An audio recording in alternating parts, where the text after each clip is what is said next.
Out of the word of the Lord, if you don't mind, just for a few moments, I have a sweet word in my mouth, and I'd like to release this word tonight.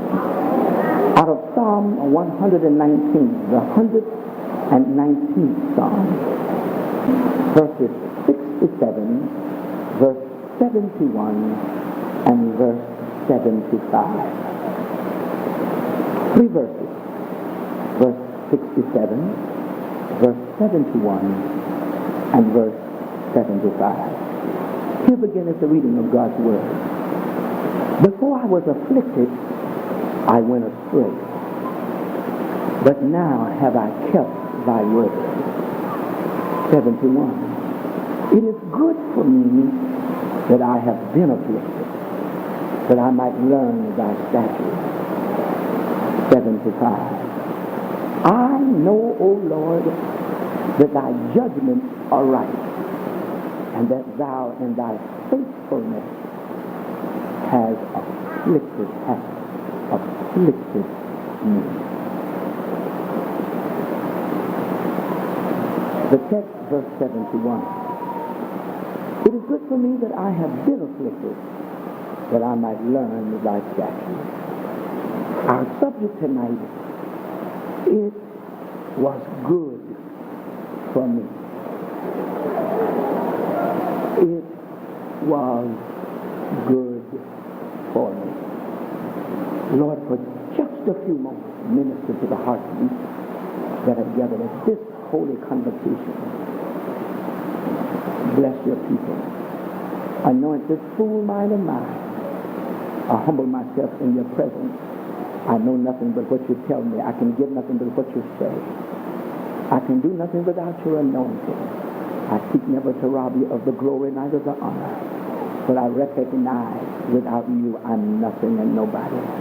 Be glorified. I seek your glory. Show yourself in the matchless name of Jesus. And God's people said amen. Here the story opens in a tremendous book, the book of Psalms. The book of Psalms was called the Tehillim by the Jews, called the hymn book of the Bible.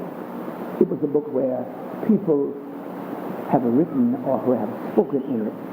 It's closet prayers. It is processional songs of leading in the procession as they went into worship before God. It is personal prayers, it is private prayers, it is public prayers, and then it is spoken desires, hopes, aspirations, inspirations. It is words of comfort. And it is often stated that whenever you go to a hospital, you find most of the time when people are going for an operation or sometimes just to be looked at, they bring their Bible, they find that most of the Bibles are open at the book of Psalms. Because the book of Psalms is a consoling book. It is a comforting book. Seemingly all who wrote in it experienced something that you can relate to. If you open it up and read it, there's always something in the book of Psalms that perhaps have been your way, or you've heard about somebody who had gone that way, or seemingly you're headed in that direction. And it speaks comforting words, lifting words. And here the writer, whoever he is, I dare not get into the argument of who he is. It doesn't matter who he is. What we do know, he knew Jehovah. And the greatest experience is stop arguing about your doctrine and just stand flat-footed on, I love Jesus. Because the thing that gathers the heart of people is the love of Christ. And one of the missing commodities in the church is love. We talk more about it, but never exemplify it. And if there's anything we need to do is exemplify love. Showing love, demonstrating love, giving love. And we always want it, but we don't want to give it. Amen. Hello, somebody. And here, the writer knew something about God. He fell from wherever he was, and he started writing, and he makes clear of some experiences that he encountered. In the beginning, he says, before affliction, straight. Before affliction, straying. Then he says, in affliction, learning. And then he says, after affliction, knowing. This guy experienced some things that he put three major words there: straying, learning, knowing.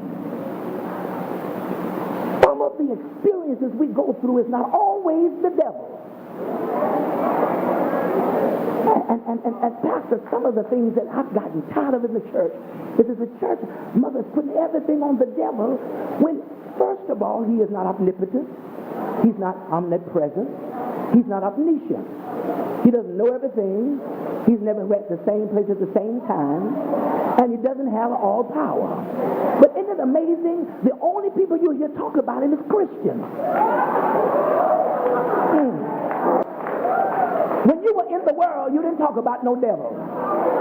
And you was controlled by the devil, ran by the devil ruled your life, all of your life, until God got a hold of you. And as soon as God got a hold of you, it's the devil, this, the devil, that, the devil, the devil, the devil, the devil, the devil, the devil, the devil. And we just done flipped out with the devil. And guess what? He is nobody. He lost his authority. He lost his power. You see, some of the stuff is not the devil. It is for learning and for knowing. I'm almost finished, son. I'm almost finished. I just come to bring you just a short, sweet word to give you to understand in this convention, we want to put the devil where he is and make him understand the church is not where you to be talked about. The church is not where you to be spoken of. You are powerless. You lost authority. You have no control over none of us. We are delivered. We are freed. We are made whole. Oh, ain't nobody gonna say nothing to me, but I know that's right. When I think of the goodness of Jesus, I ain't got no time to be talking about no demon and no devil and no evil spirit. God delivered me from that garbage. And my life was wrapped up in that mess. But when God delivered me, he freed me from talking about my old friend. He's an old acquaintance now. Oh, hello, here's somebody. I don't like him, and guess what else? He don't like me. And you don't ever hear him talking about me, so why am I going to talk about him? Oh, bless the name of our God. When I recognize who my God is, let me talk about Jesus. Listen, he's all I got. He's everything I need. He's my up, he's my down, he's my in, he's my out, he's my life, he's my hope, he's my peace, he's my salvation, he's my deliverance, he's my healer, he's my money, he's my food, he's my life. Then why in the world am I going to talk about somebody that want to take all of that from me? But now here's the joy. He does not have the authority to take what's not his. Oh, bless the name of our God. He didn't give it to me and he can't take it. Why? Because he lost his authority. He lost his power. He got booted out of heaven. And guess what? He's mad with you. Because when you failed, God forgave you and brought you back. But when he failed, there was no hope for him.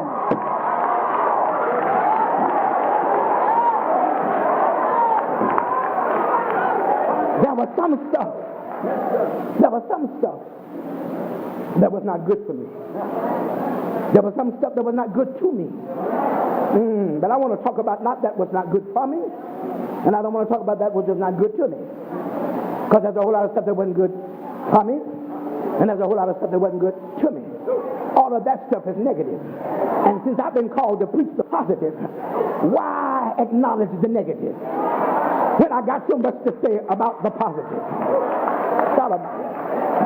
But what I want to say is, it was good for me.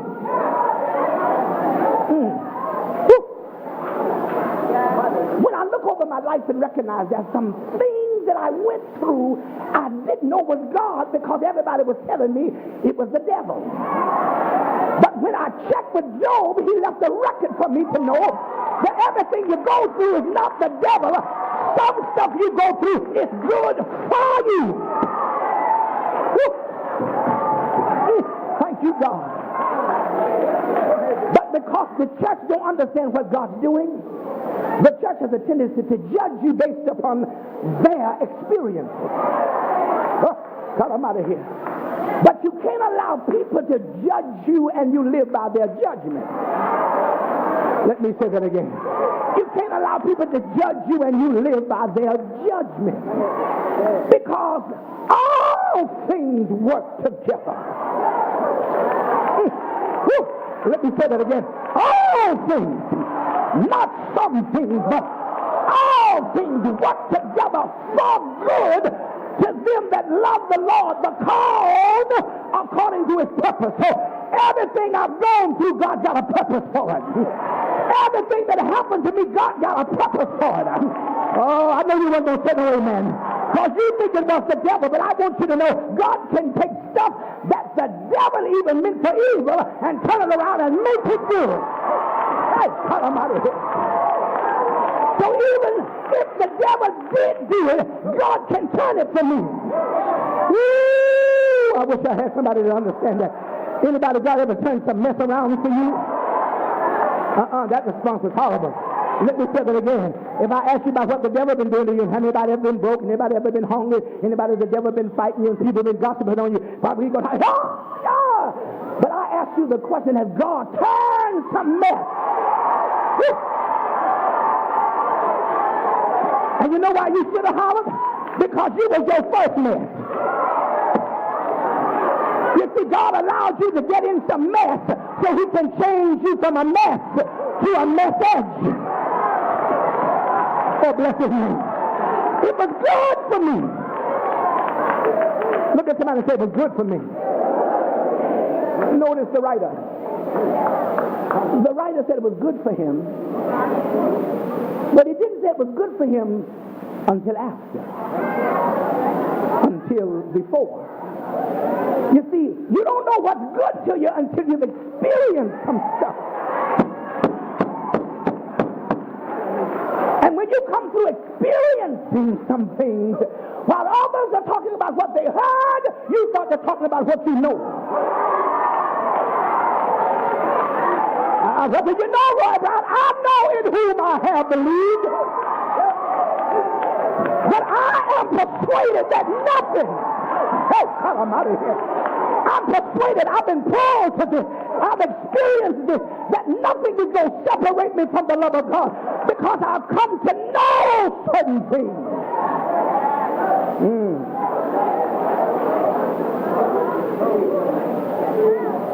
He says in verse 67, before he says it was good for me, listen at this guy. Listen at it. He says, before I was afflicted. Now, I thought he was talking about before I was sick. That afflicted is not that word. The word afflicted there is the word humbled. Before I was older, I strayed. I got beside myself until God humbled me. Oh, come on, somebody. I became self-righteous until God did what? Humbled me. I got lifted up in pride. I thought I was better than. Listen what the scripture says. Pride goeth before destruction.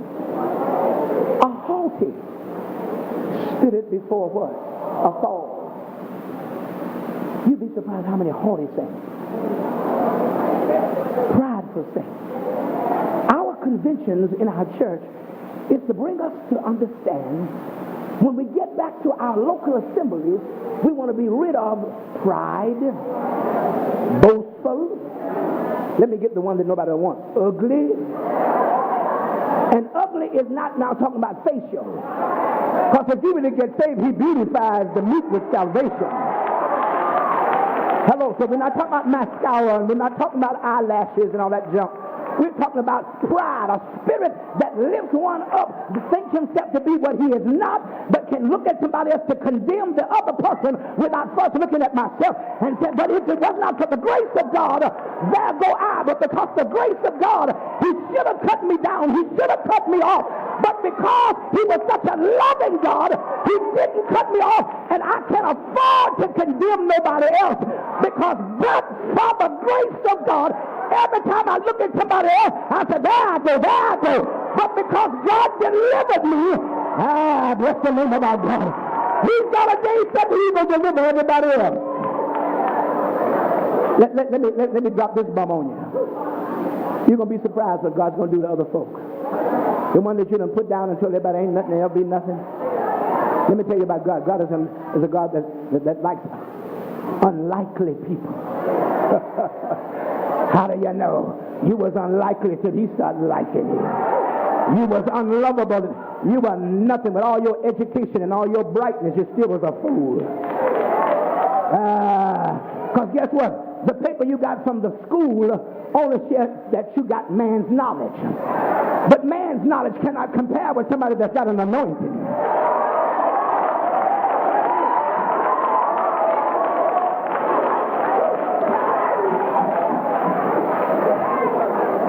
See, there's a difference.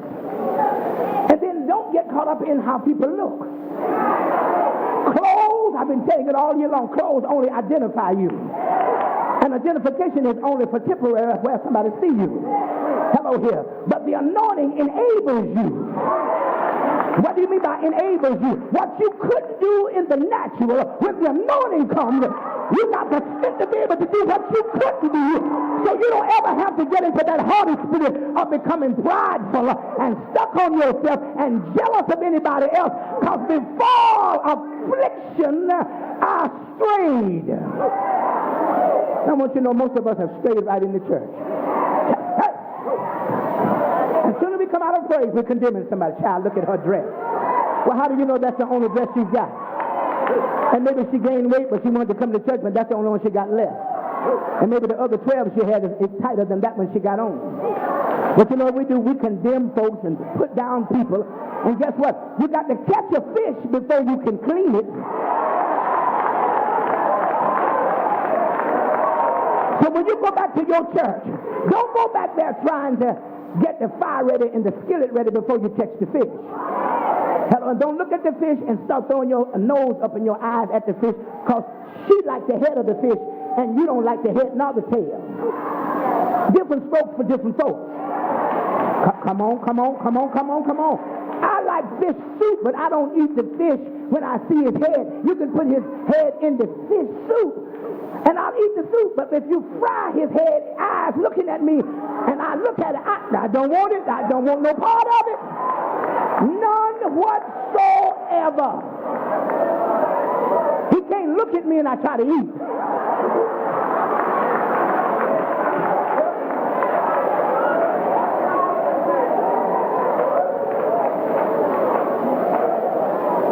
What are you saying, Bishop? The writer was quite explicit. He said, before I was humbled, until, listen to the next writer. I usually read about 9 different writings of the Bible to get some clarity. And Trey says from his scripture, he says, until affliction came, I was ugly. Until I suffered is the next one. Until I suffered, I was not so condemning. Until my test came. I didn't find so many faults after my test came. Whew, God Almighty. It's easy for you to condemn everybody else if you haven't been nowhere. And then you got to understand something. I really got to sit down, but you got to understand something else. You see, for every person that goes through something, for every height and anointing, there's a test. And for every anointing, there's an attack, because the anointing is coming. Oh, you didn't get it. So when people go against you, anointing got to be coming because they're attacking you for some reason. You're going through a financial difficult time, that's an anointing got to be coming because you're going through a financial difficulty. It is not that the devil is doing this. It is the experience is supposed to bring you about a misfocus of your mind. Let you attribute to the wrong person rather than glorify God in it. Oh, you don't hear me. So what are you saying? Until I was afflicted, until I was humbled, in essence, even in my suffering, it was not designed by the devil. It really was God because he had a purpose for me. Well, I knew I was going to get quiet then. Because we've been telling people all our lives everything is the devil. Isn't it an amazing, mother, that God is in charge, but how is it that the devil is running all of God's business? You know why? Because we're stuck. The church has got one portion of God, and we got stuck there. And we don't want to go any further. We don't want to leave the principle of the doctrine to go on to reach perfection. We want to stay still at the doctrine, but don't want to go to perfection. And to go to perfection, the first thing that's going to happen, you're going to see your mess before you can see somebody else's mess. Oh, I know I ain't going to get nobody, but I got to get out of here. You're going to see your wrong before you see anybody else's.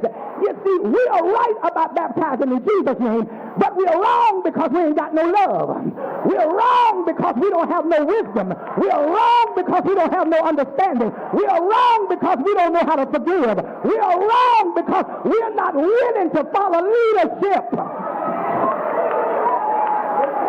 What we do know, we know how to put them in the pool, we know how to get them dressed, but we know how to condemn them soon they come out of the pool.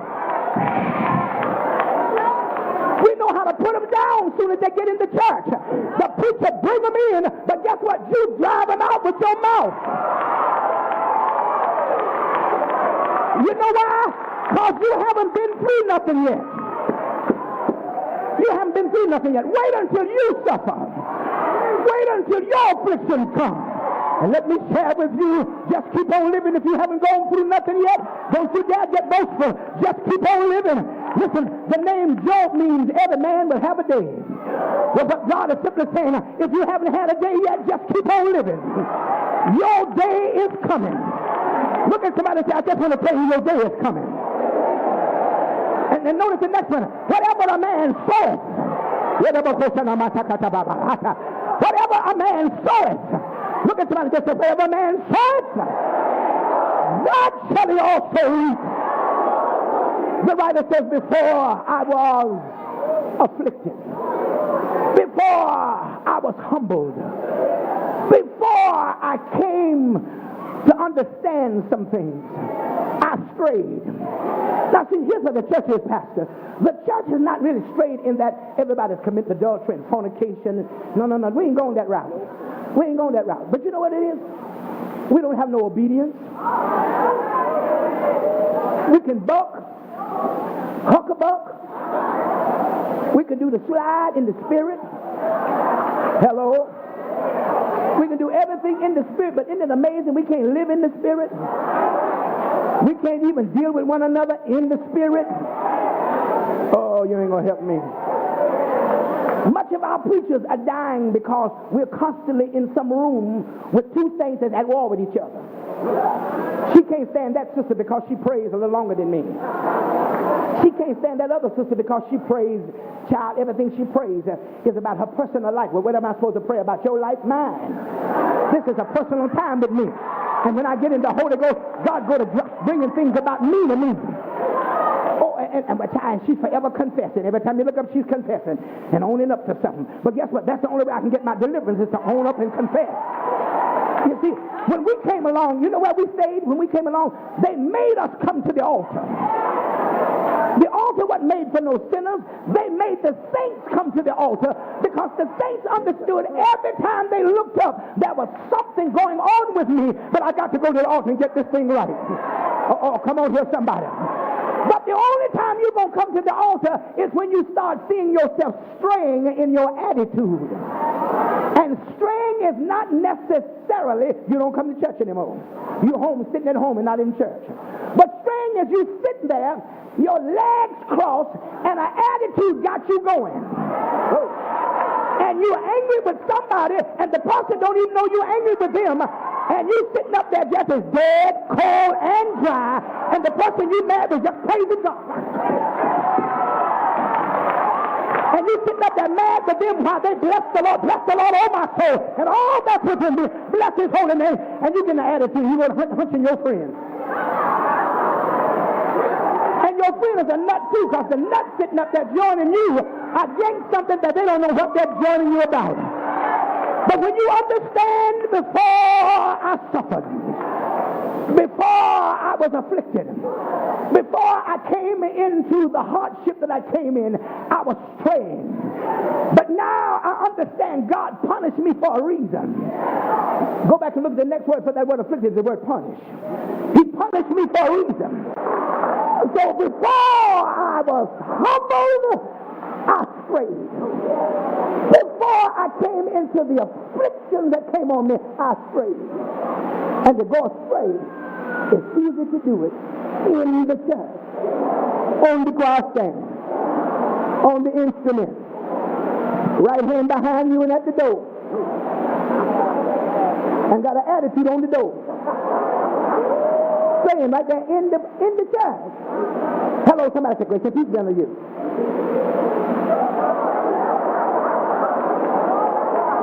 Hello.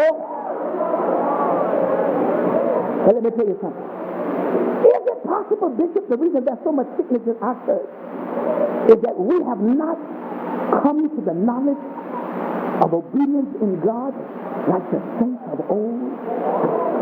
Is it possible that we've walked in pride and now we're so dignified that we don't know what it is to be sanctified? Because our dignity has gotten between our sanctity. But if we can get our sanctity right, you don't have to worry about being dignified. Oh, hello here, somebody.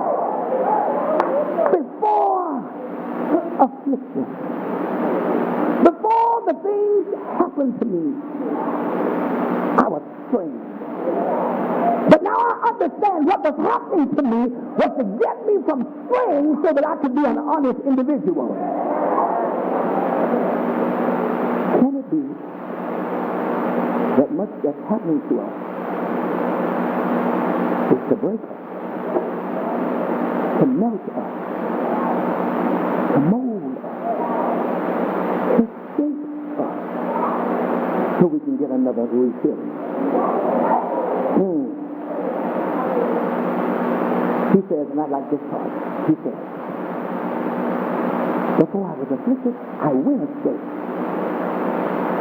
The affliction didn't make me go astray. Before I went through what I went through, I went astray. In this thing that you think all the stuff that I went through just made me question God and I just got another attitude. No, he had an attitude before the affliction came. And what God did was send the affliction so he could get the attitude out of you. So he could break the pride out of you. It's not the devil, it's really God. Come here, Jacob. What happened to you? The devil gave me a lift. And I've been limping for years. It was the enemy. No, wrong report. An angel came and visited me, and I wrestled with an angel. A heavenly visitor came, and I grabbed a hold to a supernatural being and wrestled with a supernatural being. Flesh wrestling with spirit. And when I know anything, I wouldn't let the angel go. And he kept telling me, I got to go back. I got to go back because I got to make a report. I'm under authority. You ain't hear that. God don't have anybody that's in his church that is a freelancer. You have got to be under authority. You ain't got to be going out to preach as a minister till you get permission from the pastor. Because you're under authority. Ooh. I hit a tough spot right there. Let me say that again. You ain't got to be going out to preach until you talk to the pastor. The pastor called you to come in church to preach. Excuse me, I got to call my pastor to find out if my pastor may lead me. I've got to check with the pastor. You don't have a minister in my church that would go out to preach without calling the office and saying to the secretary, ask Bishop Brown, Bishop, listen, please call and ask me to come to preach. Is it all right on the third Sunday in November that I go? Hello. As soon as I come in the office, first thing the secretary does is to start bringing forth all the things of the members, and then all the calls that not members are given. But the first is, Sister Matthew says you have to go here. Pastor Terry says you have to go here. They want to know, is it all right? They couldn't answer the pastor until they get a word from you. It's all right.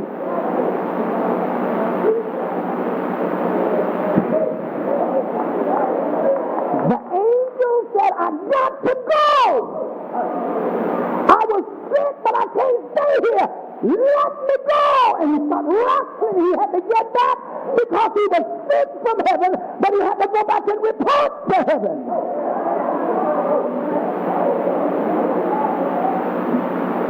You wouldn't let him go. He said, I ain't letting you go till you bless.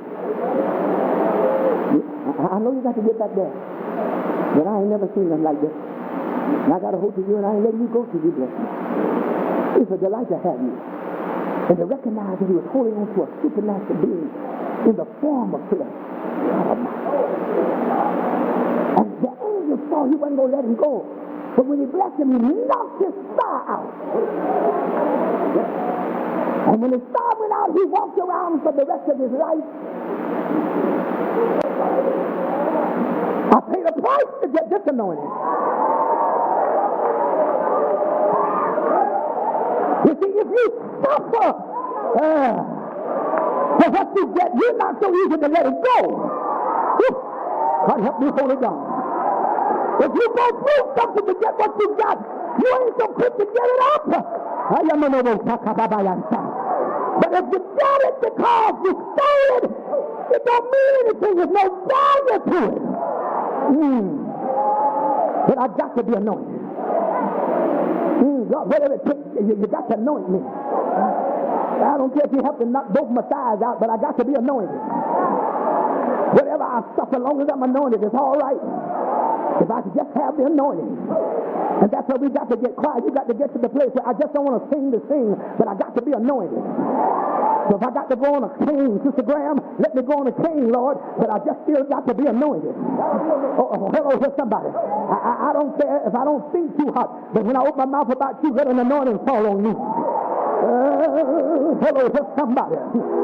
You see, I stopped praying for revival, and I stopped praying for the reviver. God, I need you, the reviver. And if I have you, the reviver, you can revive me. And if I can hold on to you, you can anoint me. Because your name means Lord Jesus Christ. Lord who rules, Jesus who saves, and Christ the anointed one. So if I can have you, no matter what comes upon me, I can make it with a limp, I can make it with whatever, but I got to be anointed. Got to be anointed. You got your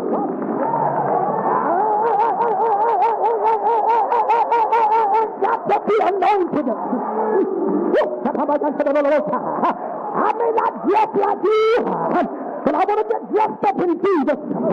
I may not speak as well as you, but I got to have an anointing when I open my mouth. I know I stayed in the past, but he goes in his brother said that it was good for me.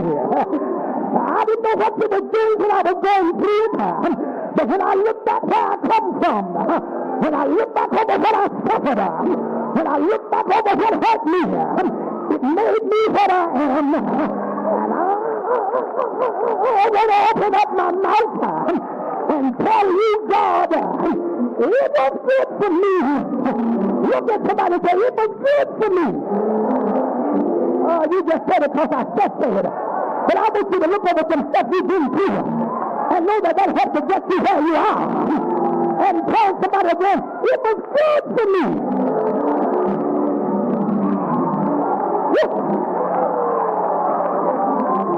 It was good. Oh, Jesus. My. I used to cry over some stuff, but I learned how to draw up my eyes and tell our eyes, take courage, because it was designed to hurt you. But if you can just go through this hurt, this too shall pass. And when it passes, there's an anointing coming after the past. And sometimes the anointing comes while it's still there. But I learned the secret. You can't look at what you're going through and grumble and complain. But you got to learn how to praise Him. You got to recognize who you are. We are the tribe of Judah. We are people that will praise God. We are faithful.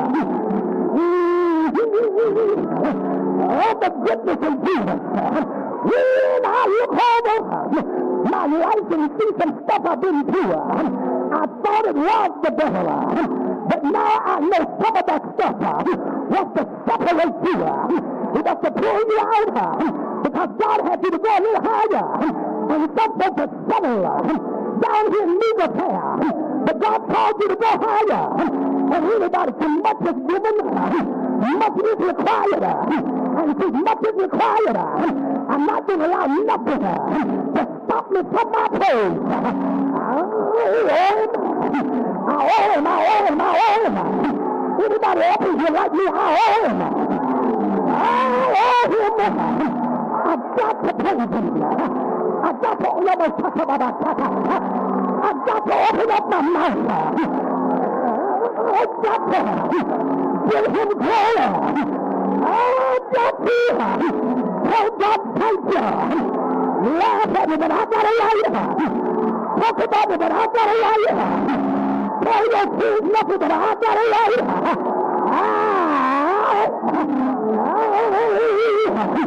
Made up my mind. I will praise Him. I shall praise Him. I've got to praise Him. Before I really stay, before He afflicted me, before some of my suffering, before some of my slaps, before some of my pictures, before some of my hurts, I really stayed. I grumbled, I complained, I told the devil he did it. I robbed God of his glory. But now when I look back on it, come on somebody, when I look back on it, I learned whatever state I'm in,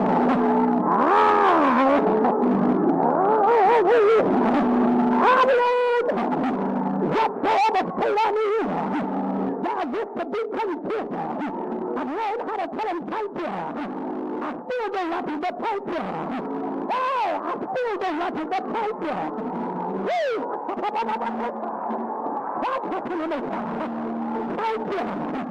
You got to learn to give him an anyhow. An anyhow praise. An anyhow thank you. I'm Lord. I'm Lord. Look at somebody and say, I'm Lord. Come on, say it again, I'm Lord. Whatever state I'm in, God is to be content. But if you can keep on praising Him, He's got a way of lifting you out of it. If you keep on praising Him, He's got a way of blessing you anyhow.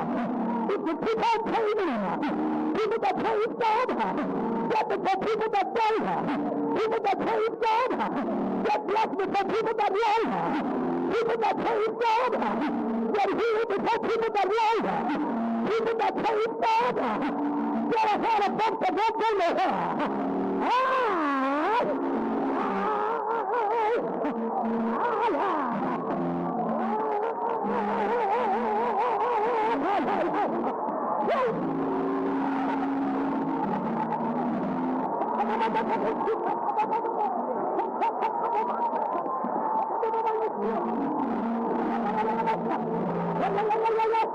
Somebody open up your mouth.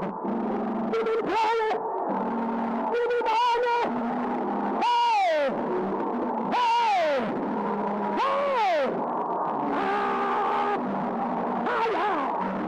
Hey! He loves you. He's anointed you. He's going to glory on you. He talks. Get what you want. If he's God. Yes! Oh, God! telling me yes? Somebody telling me yes? Yes! Hey!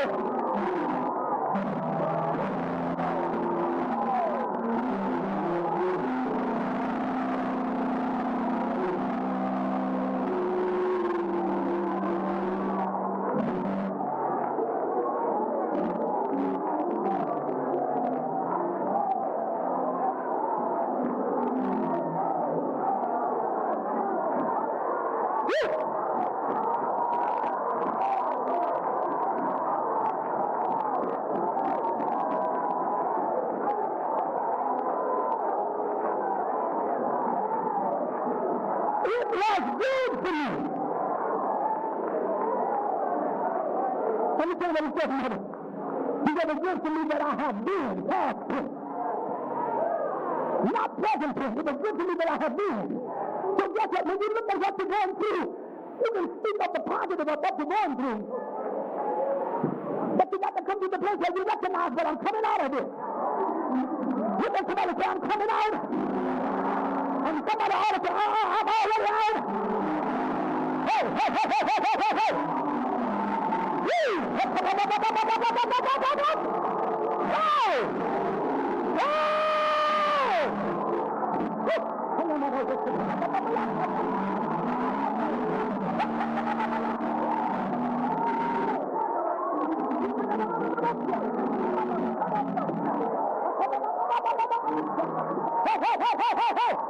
Somebody open up your mouth. Look at somebody else and tell them, I'm out, I'm out, I'm out, I'm out, I'm out. I'm out. He freed me. He broke my cage. He broke my fetter.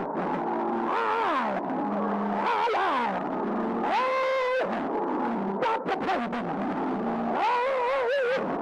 Stop the giving prayer. Stop the opening up my mouth. Look at somebody say, I always listen. Somebody tell me that I always listen. I've got to give it to him because he's worthy. Oh, he's worthy.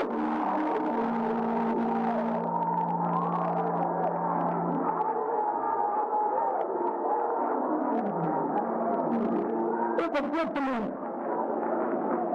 that I have been humble. He said, because of how you humble me. How you humble me. I got away from the big shot through with you. Yeah. Since you didn't humble me, I ain't got to sit in no pulpit. Since you humble me, anybody got to give me no recognition. I do what I do because I love the Lord. I do what I do because I love my pastor. I do what I do because I've been assigned to this ministry. Hello, somebody!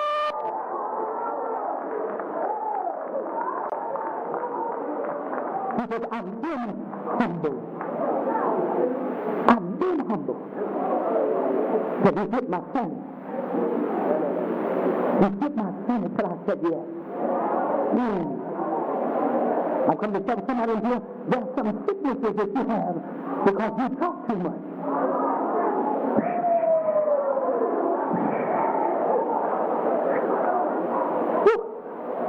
The Bible says, touch not my anointing.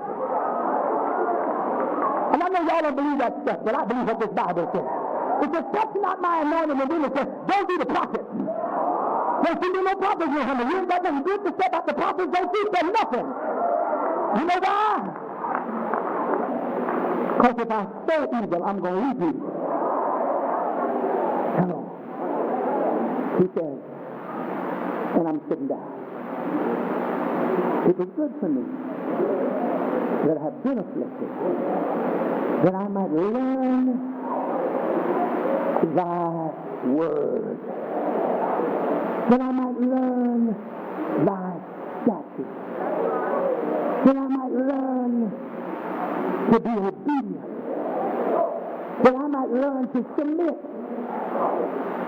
that I might learn how to hold my peace, that I might learn how to shut my mouth.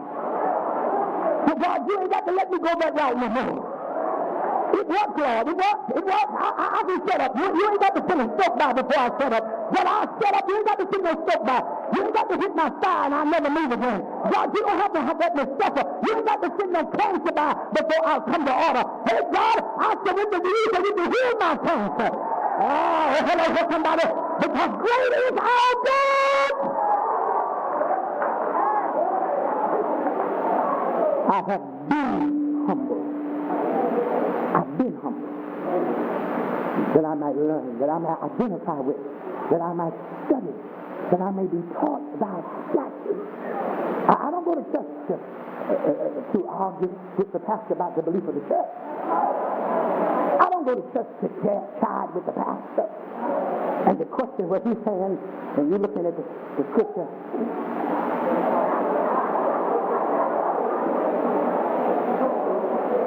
Well, maybe what he's saying wasn't for you right now. But just keep sitting there and how long, and God's going to talk to you. You see, all the message may not be to you, but there's somebody else there that God put a word in there just for them. And it has their name on it. And you cannot say, who's that for? I know who that's for. I know who that's for. But did you miss your word? And your word is, you're nosy. You're in folks' business. Hello? He said, it was good for me that I have been. And then in the 70s, sister, he said, I know, oh Lord, I know this great God. I got such a perception of him, such knowledge of him, such understanding of him. I know in whom I have believed. I know. I'm not questioning whether or not I believe the right one. I know there's no other God. And I worship no other God. Because I stand with Isaiah 54 and 17. I stand with that. Whatever come up against me, I can grab the word and stand with the scripture. Isaiah 54 and 17. No weapon. No weapon that formed against me will prosper. So say what you want to, do what you want to. Shoot your best shot. I'm still going to the top. Oh, come on to somebody. Tell somebody I'm going to the top. Shoot your best shot. Shoot your best shot. I'm going to the top. And how do you know that? For the weapons that I walk there. I'm not calling the mighty through God to the pulling down a stronghold. Oh, look at somebody and say, there's some strongholds going down. So his disposition is, God is telling me, you know how it was good for me for what I went through. You see, now, really, it's not good for you, not to you. It's when you grumble over what you're going through. So when you can look up and say, for you, no!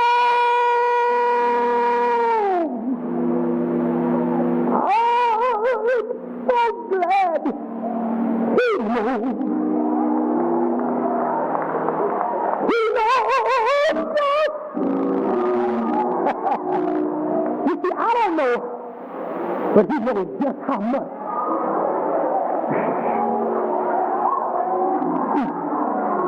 He knows just. And when you understand, it couldn't come except God had a purpose. It couldn't happen except God's got a reason.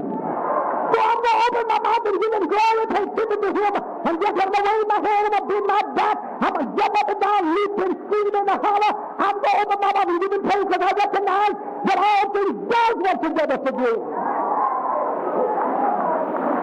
Because I'm able to tell somebody. It was good for me. But I've been afflicted.